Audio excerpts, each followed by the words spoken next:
സഹോദരങ്ങളെ നോക്കൂ, പലപ്പോഴും നമുക്കൊരു അനുഭവമില്ലേ, നമ്മുടെ നാട്ടിൽ ഒരുപാട് വാട്സപ്പ് ഗ്രൂപ്പുകളുണ്ട്.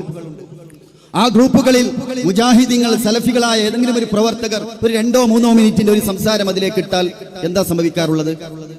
നമ്മുടെ കുടുംബത്തിൽപ്പെട്ട പല ആളുകൾ തന്നെ പൂർണ്ണമായും ഒന്നും കേൾക്കാതെ ഉടനടി പേഴ്സണലായി വന്ന് പറയും, അത് ഡിലീറ്റ് ചെയ്യണം, അത് റിമൂവ് ചെയ്യണം.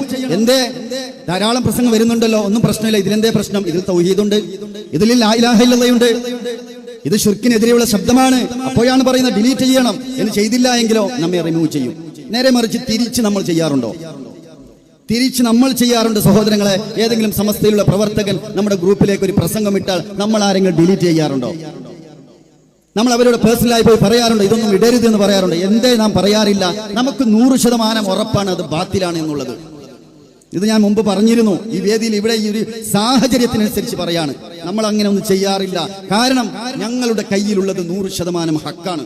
ഇവിടെ ഏത് സഖാഫി ആയാലും ഏത് ഫൈസി ആയാലും അവരുടെ പ്രഭാഷണം നടത്തുന്നുണ്ടെങ്കിൽ ധൈര്യമായി മുജാഹിദീങ്ങളെ കേട്ടോളൂ, ഒരു പ്രശ്നവുമില്ല.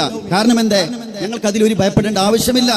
കാരണം ഒരാൾ മുജാഹിദാകുന്നത് തന്നെ അടിസ്ഥാനപരമായ സംശയം തീരുമ്പോഴാണ്. അത് മനസ്സിലാക്കണം.